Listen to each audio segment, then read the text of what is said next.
So, share my screen right here. Oh, cool. It worked. Look at that. So, what we're going to do is we're going to talk about the replayability of Red Rising, art and production, theme, mechanisms, and then innovation. And just for those that don't know, we're going to be talking about Red Rising, the latest game by Stonemaier Games. And then the rating that we give at the end is just a average of all of the stars that we give. So I'll start and we'll just bounce back and forth. So I'm going to try to do this kind of quick because there's a lot of these and there's 3 of us. But replayability, basically, quick, Chris. Nothing on the show is quick. It's quick. It's just a lot of it. Okay. So replayability, obviously, I mean, everybody has their own opinions of how this is, but, oh, and sorry, I also put up there, am I pointing in the right direction? Wrong way. Yeah. I actually put up there, that I've played twice at player counts of 2 players, and you guys have played once with player counts of 3. So yeah. Grain of salt. Our third player is actually in the chat. Oh, great. Joined us. Yeah. Excellent. Well, then, is that Bobby West? That is Bobby. Bobby was our third player this weekend. Hi, Bobby. Great. Let us know what you think as we go through these as well. You don't want this will not be a short episode. Yeah. If Bobby gets into it, this is not going to be a short episode. Well, I get the control when I click on there. So all right. So replayability. I think that one kind of speaks for itself, right? So I gave it a, let me see if this works. Yeah, look at that. So I gave it a 2 out of 5. Mostly because after the first game, I was like, yeah, I want to play that now that I understand how it works. And then after the second game, I was like, no, I kind of understand how it works. To me, a 2 out of 5 means that I might bring it to my group to see if anybody there likes it. And if nobody else asks me to bring it again, I probably won't. But if somebody goes, hey, I like that game, or they bring it out at a convention or something like that, I'll play if somebody else wants to play. Fair enough. Mike, you want to have me put out what you have on there as well? Sure, yeah. All right, so you gave it a 3. I did. So I think any game is replayable, right? Except legacy games where you got to rip them up. And I think this one, like you said, you want to replay. I would replay it, but it's because there's so many damn cards that I kind of want to like break that puzzle of how things work. The first go is a little blah. Yep. And I think there's some interesting, and we can get into this in mechanisms. I think there's some interesting stuff there. It makes me want to replay it, but I wouldn't turn it down if somebody brought it up to the table. Yep. Yeah, those are cool. The embossed gold, and that's art and production. But yeah, I would replay it. I liked it. I think it deserves a replay because of the cards and how they interact with each other. I don't think you can play it once and really. I guess some people can say that they really can play it once and be done with it, but there's something good there. The first play didn't really, like, I want to replay it. And it makes you want to replay it because of the puzzle and the cards and so many cards and so many combinations. But yeah. Bobby's given 5 out of 5. Strong. Wow. Right out the gate. That's good. I can't tell if he's being sarcastic or not, but He was being sarcastic. And Keith, you gave it a 4. Yeah, I did. And I know that this is going to fly in the face of convention because conventional wisdom would suggest that I'm wrong here. But I think the game is fundamentally and axiomatically about replaying. I think you almost have to come to it with a quasi-magic sensibility where you want to get to know the cards. I can tell you that I'm not an active fan of the novel. I haven't read it. So thematically, I'm not drawn in perfectly.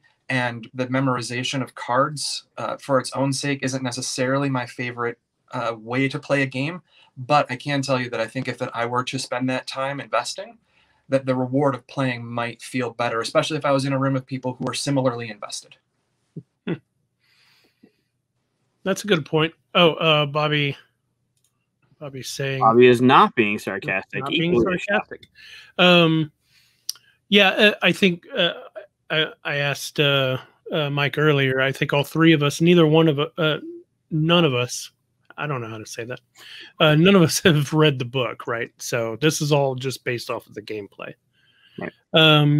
All right, and then let's go with Keith on art production. Yeah, I liked it. I thought the gold embossing, and I think that might be in the limited collector's edition, so I don't know what the base would look like for people buying it at their local game store. But I really liked that function. I thought that the art was well done, well conceived, nicely executed. Box, of course, always nice.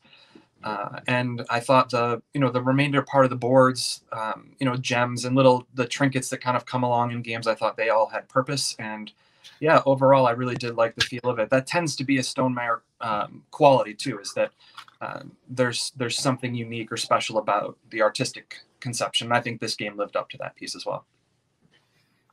Cool. Mike?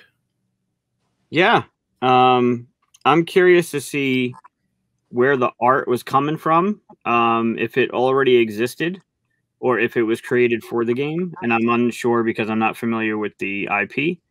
I think some knocks on it, because Stonemaier does some really beautiful stuff. I mean, Bosley with the tapestry art and the components are just well done. I think the helium, okay, they were just generic gems. I really liked the case that it was in. I had a problem with some of the gold embossed cards. You can kind of see them embossed through the back. The metal components, which, as Keith pointed out, might be in the collector's edition only, the colors just didn't match up. And the damn card tray was just not big enough for 6 cards. Like, I know you can carry 7 and you start getting hit for 10 points as you carry more, but like that maybe a little bit longer on those, and it would have had, like, multiple times, all 3 of us at the table, our cards would just fall over.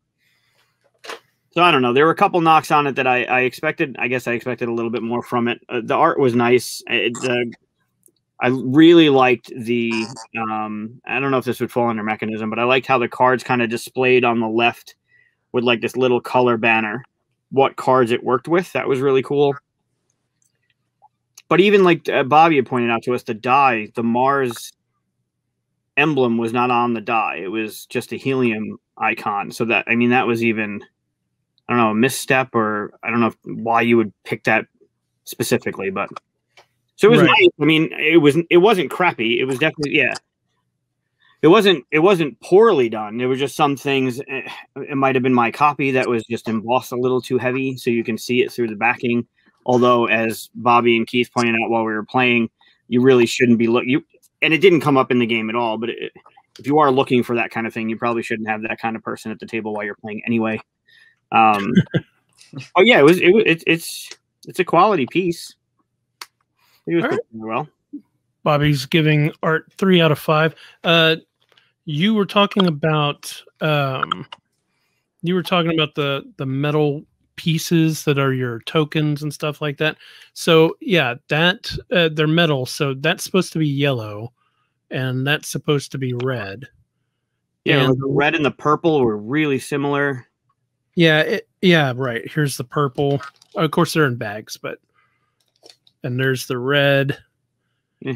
And unfortunately, they don't really match the player colors. You know, like they're all vibrant and everything else. I did like the metal, though. In fact, I actually gave it a 5. For one, I didn't have the gold embossing on the backside issue that you had. You showed it to me before we started, and I found one on there that if I held it in the right light, I could see it. I played 2 games of it. We never even noticed it. I think just lighting is going to be a thing, right? I did also notice that the die doesn't have the right icon. This is a gem, which is what you get when you do it, but it should actually be that Mars icon, right? Sure. Super easy to read, right? From across the table, no matter where you're sitting, when that's rolled, you know you're getting helium. But to that vein, the text on the cards are so tiny. Like even the points to try and figure out what it works with, like you're really scrunching to see what picture, what headshot is there on the banner that your card works with. But to make that call on the die to make it easier to read, well, nothing else is easy to read in the game. So I liked the fact that they came with these. Now this is collector's edition. I don't know if the normal one does, but it has these card holders. Mm-hmm. The weird thing is that it doesn't hold the 5 cards side by side. Like it's not long enough. And I understand it wouldn't fit in the box. Normally you'd have to go diagonal, and I don't think it would fit that way. But so you have to kind of bunch them up a little bit to get in there, but that's no big deal. Yeah, but Chris, put it in 2 and make it a little puzzle snap piece or something. Like, yeah, I guess you could have done that, but it's a minor thing. I mean, I gave it 5 stars, so it really was a minor thing for me. And the reason why I gave it 5 stars is because there's a point to where a game, depending on its weight and stuff, will reach an overproduction. Like it's just too much. Like for the first player token is this really nice heavy metal piece, right? Well, cool. Well, that's not even a first player token, but that's a token that moves around, right? Yep. So that's great, but you could have overproduced it, and had he overproduced it, done things that basically made me pay money for no reason, then I would have started taking away stars. But for me, it felt pretty good. Also, you mentioned the art. The art's done by Jackie Davis, Miles Bensky, and Justin Wong, and I know those are well-known board game artists, so I think the art was made for the game. That's great. I mean, Jackie does amazing stuff. The cover of it is definitely stunning. The art in the game is great. One thing I forgot to mention about production, and Keith can talk to this too, the insert is trash. There's nothing about that insert except for the outline of the fox head, the cards, the whatever that thing is called, the container where the cards go. It doesn't like the card. There's an angle, so the cards won't fit in the tray. The tray is recessed just enough for like 25 cards. Then the rest, the 100 of the other ones will just like go around. If you were to not use your bags for your player pieces and you put them in those little trays, and then you tilt the box sideways, like all of the games in your background are, and all of the games in my background are, they're just going to fall all over the place. And that was such, considering Stonemaier, that was such a misstep for me. Yeah, I did have to actually put everything in bags, but I always do anyway, so that's not really fair. I didn't notice a problem with it because I already had it in bags. Okay. Keith, did you have an issue with the insert, or? Well, no, because it's Mike's copy of the game, so I'm fine if his pieces go everywhere. That's fun. Yeah. All right, so jumping into theme here. So if you don't know, this game is based off of a book series called Red Rising. Is that right? The whole series called Red Rising, or just the first book? I thought it was part of the Thanos Rising series, so I was totally confused. It is not. Well, at least it didn't seem like it. No. I actually gave it a 3. Like I said, I hadn't read the book. But as I was going through the cards, especially at second play, and you might find this too whenever you play a second time, you start figuring out relationships that these characters must have with people. Like there's a card that says, this guy needs to be with this person to score, and needs to be with this person to score, but if they're with this person, then they lose all these points. Well, that automatically goes, okay, you can already see the character dynamics there. And then there's like a guy who's gold and looks all, good and stuff, but he gets points if he's working with the evil obsidian people. And you're like, okay, this guy must be, treacherous. So I started picking up the story and stuff just from the cards, and that's why I give it a 3 for theme, just because I already kind of feel like I might want to read the book based off of the game, and to me that's a success. Interesting. Mike, you gave it a 2. Yeah, I didn't see the correlation that you did. I saw the fact that this card wanted to be with some card named Mercury, and some other card wanted to be with some other card named whatever the hell it was, the Joker or the Jester or something. There really wasn't anything. A lot of the cards were duplicated, like the actions were duplicated. It seemed maybe it was, and I get the whole cast system, which kind of came through, but I didn't really, I didn't understand why this character wanted to be with Mercury. It didn't, I'm curious, but it didn't really come through for me. Okay. And Keith, you gave it a 3. Yeah, so I feel like a couple of things happened in our game that I'm still I've been thinking about in terms of the thematic connection. And on the one hand, I think that because the narrative quality of all of this is so thin that you almost have to infer a certain amount of meaning, right? I have to project meaning onto those characters and assume that, oh, because yellow wants to be with yellow or blue with blue or these kind of pairings, that I'm sort of giving that life. And I think that's a great, like a responsible reader should, or a responsible player should. And then one of the other things that happened is I was really struggling to see the whole cast piece. And in gameplay, I was thinking, boy, it really didn't seem to me like at any point as a player, I was looking up through a glass ceiling or looking down at a glass floor. And then as I was preparing to kind of meet with you this evening, I realized that kind of did happen. And I think if I could almost bump this up another star, but I'm going to stick with the 3, that Mike had a really hard time card cycling, which meant he couldn't get any of those gold elite cards into his hand. He just couldn't draw enough out. And at one point he was playing like with 3. And our third player, Bobby, was kind of like middled. Like he could get a bunch of cards, but then he would make those moves and then he would be down a card and kind of struggled there. And in my hand, I was fortunate enough to just have, like, I think 4 of my 5 cards were gold elite. I had great draws. And as I'm looking back at it now, the table really did become a cast, although that did also disrupt, I think, the fun of the playing because it felt like you were trapped. So maybe the game is meant to make us feel that way, or that's a problem in the play, because it does feel not fun if you're Mike and you have 3 cards and none of them are gold elites. Or I'm having a great time when I'm 4 of my 5 cards can basically, like, make fire in their hands and win me points. So maybe the cast was represented in a way that I missed when I was originally thinking, but I don't know that it made the play that much more fun. Yeah, if it was representing the cast system and I was the low end of the cast, it didn't come through that way. And at no point did I not enjoy the game. I mean, Bobby, turn 1, having me discard a card, sure, like, all right, whatever.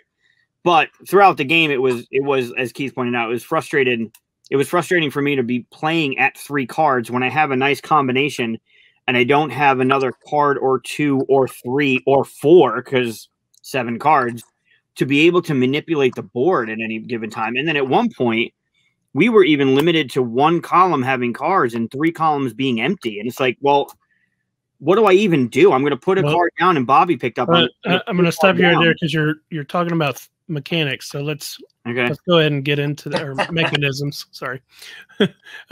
So Keith, you gave mechanisms a 3. Yeah, I think they were sufficient. I think the idea of what the game was trying to do with story and color and cast was interesting. I think that the like drawing cards up into your hand and then being able to lay them down on one of 4 stacks and create interactions. Like one of my favorite cards was, and I don't even know that it did anything particularly great for me, but I enjoyed the movement of it, is I set a card down that let me move any yellow card to the bottom of my card, and then I could take that card, and I just felt like, oh boy, that was a charmer. And the yellow card that I got was fine.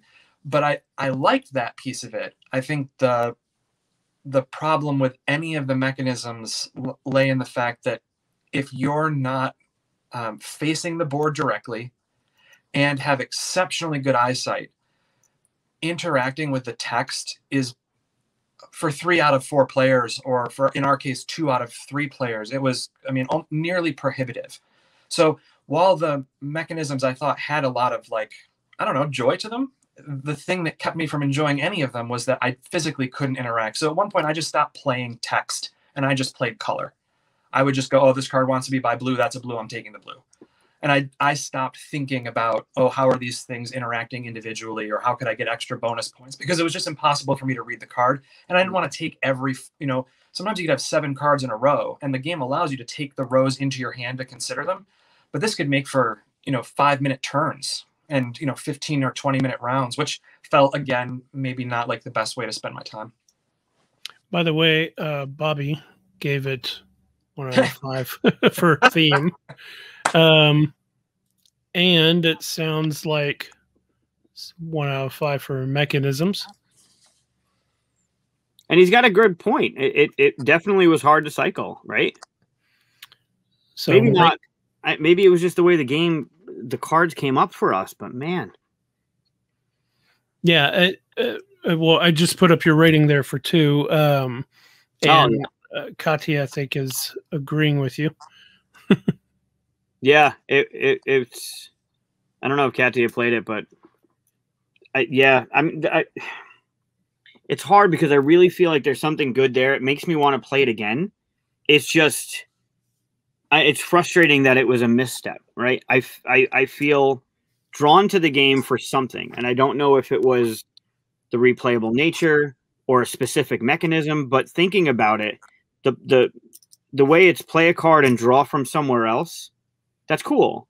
Where you draw from gets you their ability. Awesome. If you draw blind from the deck, you roll a die, and then it's super luck based, but whatever. Okay, you're taking a chance on not only top decking, but then you're taking a chance on a 1 in 6. All right, fine. But man, there's some stuff that just, I don't know. It didn't work. It did, and it tied into the theme. I don't know. It wasn't. It's going to come across that I don't like the game, and I did like the game, and I want to play it again. And maybe it changes for the second play.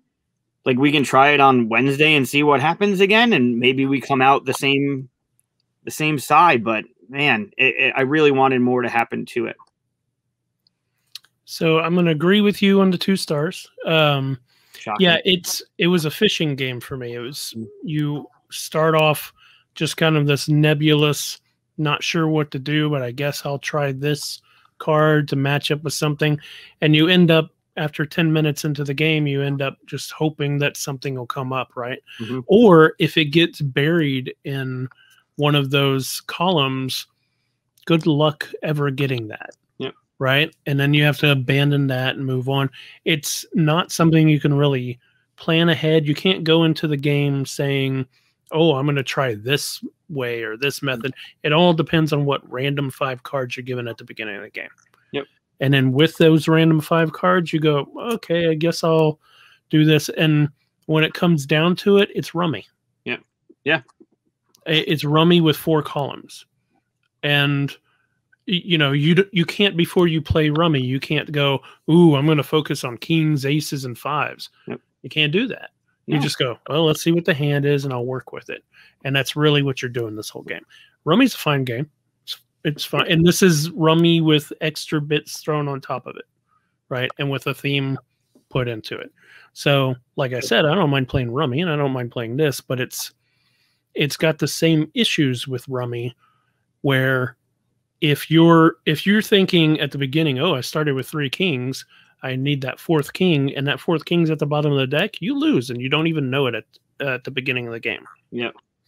Right? If you start going, okay, I need Darrow and Victra and whoever other characters and stuff to go with this character, and they're all at the bottom of the deck, you're not going to even get past half the deck sometimes. Nope.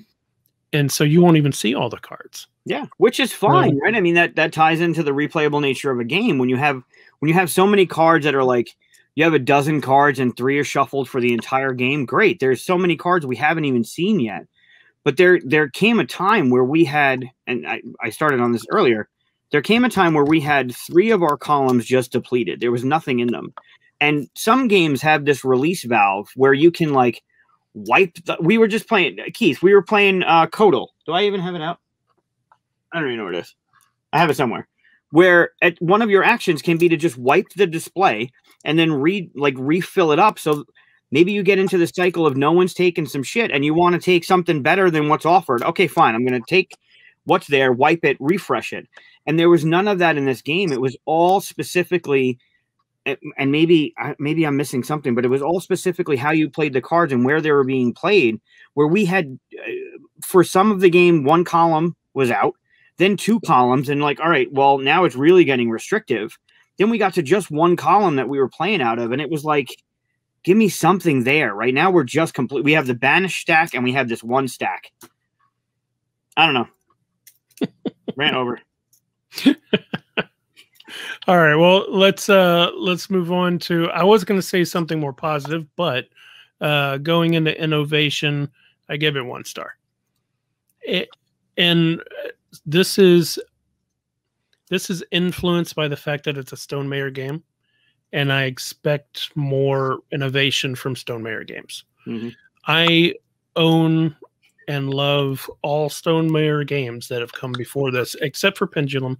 I haven't had a chance to play that, and that's just because it has a real-time thing, and my group probably won't play that because of that mechanism. So I want to try it like at a convention or something once those are a thing, and try it out and stuff like that before I get it. It is bothering me though that it's the only game I don't have. It's like that, that collector's thing. I kind of want it anyway.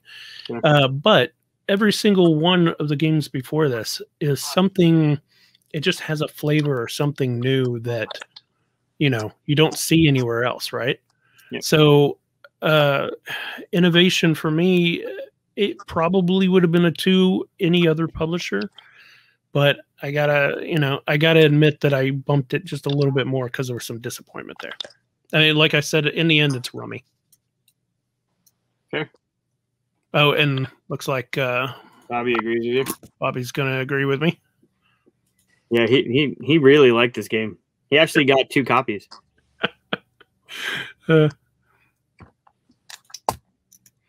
And Mike?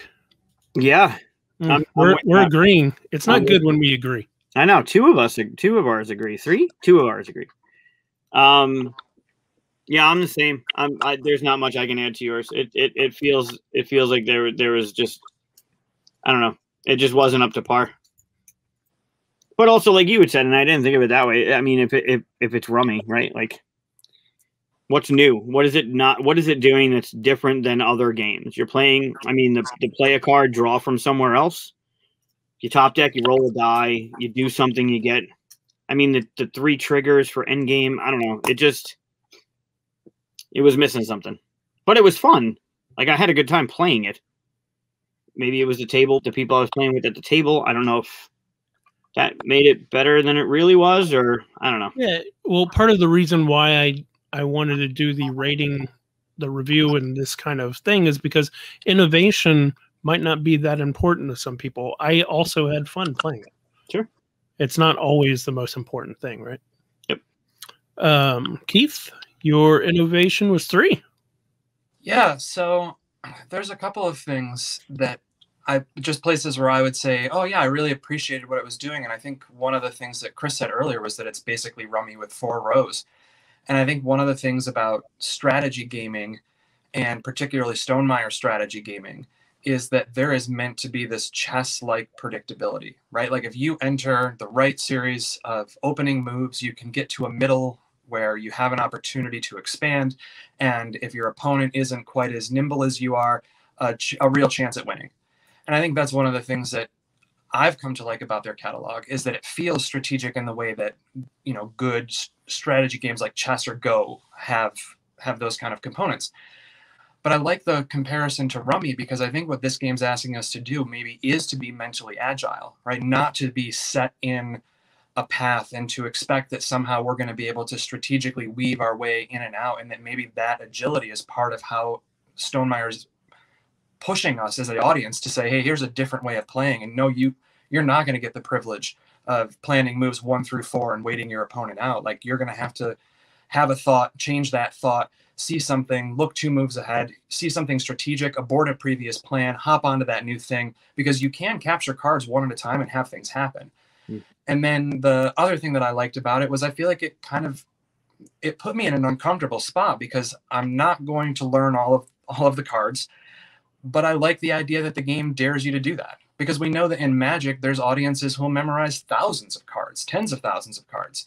And so this game says, well, maybe you could memorize 180, or maybe you could get that familiar with it. And that was a point I made earlier. But another place where I feel like even though I don't necessarily appreciate where it's innovating, I do think that it had moments of feeling like something I hadn't done before. And I think that Rummy component coupled again with hey man, if I know that deck, I might be able to strategize that game a whole heap better. But you are right about the fishing piece. That part's real. Some parts of it are just luck. But anyway, yeah, I guess I have a little bit more generous review there, but I did appreciate those parts. Yes, so the math works out if you haven't done it already. I give it a 2.6, which feels about right. Our viewers are breaking out their calculator, figuring out our average on this one. 2.2 from Mike here. By the way, I did the math there, and Bobby's would also be 2.2. Oh, nice. For different reasons. And Keith's rating, brought to you by Stonemaier Games, is 3.4. You know, their sponsorship rate's not that great. No, I could totally see it. I understand it. Like I said, I mean, there's some stuff about this game that I did enjoy, and I would play again. If somebody puts it on a table and says, hey, let's play this, no problem. No regret playing that game. So, yeah, I think my rating of 2.6 came out. I felt comfortable with that. I was curious if you guys felt like your rating reflects the overall feel. Like if someone just asked you what's your rating 1 through 5 of this game in total, would it be 2.2, Mike? No, I think that's a little low from how I feel about the game, but looking at it in a 5-point scale, and it's okay. I probably would have given it a 3, maybe. I mean, 2.5 might be better, so I guess maybe it's a little low. That's interesting. When y'all sent over the show prep, I was filling out my stars and did my own math, but then Mike said I can't do any half points, so I told him to curve everything higher because it's Stonemaier, and I'm willing to say, hey, maybe there's something in there, you know, the third or fourth time that I play it that I'll find more lovable. I will be happy to admit that the third or fourth time might be the last time I played it, but I like the rating. I think there's things to like about it. I think there's things to appreciate, and the more I look back in the meta quality of the game, maybe I did see cast system there that I didn't see originally. And again, I don't know if it was fun for Mike or Bobby, but being the guy with all the elite cards, man, that felt swell right in the soul. You know, what's interesting is that I did this the first time I played it just for my own edification to see what it's like. And then I did it again, and it kind of stayed the same, but my theme went up 1 and my replayability went down 1. So after the second one, like I said, after the second play, I was like, okay, I don't need to play it a third time. And a lot of that is because after the second game, I then went through the deck looking at the cards going, oh, that's cool. That's cool. So then I kind of got an understanding of everything. I wasn't like, oh, I want to play again. So I see new cards, which I think replayability ought to be more than just hoping to see more cards. Right. But the theme went up because the second time you play it, like I said, you start seeing the relationship of the characters and stuff. So yeah, it's for 2.6 works for me. I'm curious, what elements did we not talk about that you think is the reason why it's lower or higher, either way, than what you would normally rate it? For me, I would say theme. This thing could be riddled with theme. Like the connections between cards that work with cards, or parts of the pyramid that don't agree with the other parts of the pyramid, like the assassins and that might come out more had I known the IP. And I'm sure there's great Easter eggs for people that know the series. So I think that might be missing for me. For me, it's that expectation. I think I've only been into gaming actively for, I'm approaching 2 years. So for me, it's, you know, Stonemaier represents something that I connected to, like with Scythe, just instantly. Like I wanted to play more. I painted the whole series. I mean, it was just like I was COVID obsessed with that game. And so I think every time you see a new box of theirs, you have that same expectation. And Wingspan hit, and I had a great time with Tapestry, and I haven't played many of the others. So I think there's that hype that comes with it. It's like when Marvel puts out a movie and you're like, oh, yeah, it was fine. You know, special effects were okay. You know, 21 out of the 22 Star Wars movies, they're fine. You know, a couple of them are amazing. And in this one just felt like I wanted it to be amazing, and it was good. But Yeah, for me, it's hard when it's got to be hard for as a manufacturer when there's so much hype around what you do, when your fans have so much fervor for your product. And yeah, I have a feeling if this game was under a different label, I might have been more generous, truthfully. Yeah, I agree. I kind of feel it, and I hope that comes across as kind of a compliment to the rest of the games, and even kind of to this one. I mean, like I said, I'm a huge fan of Stonemaier games. All of them. This would be the lowest rating of any of the other games I've played, and like I said, I'd still play this game again. So, all right, well, that was interesting. That was fun. I might do more reviews like that again. I loved it. Thanks for trying it out, guys. Yeah, thanks. That was good. I forgot to put up the little banner, of course. There's always a glitch somewhere, right? All right. It'll happen. I remembered it right at the last minute. Oh, and I've been out of focus this whole time. Look at that. I shouldn't mess with that while I'm... I thought that was all right. Nobody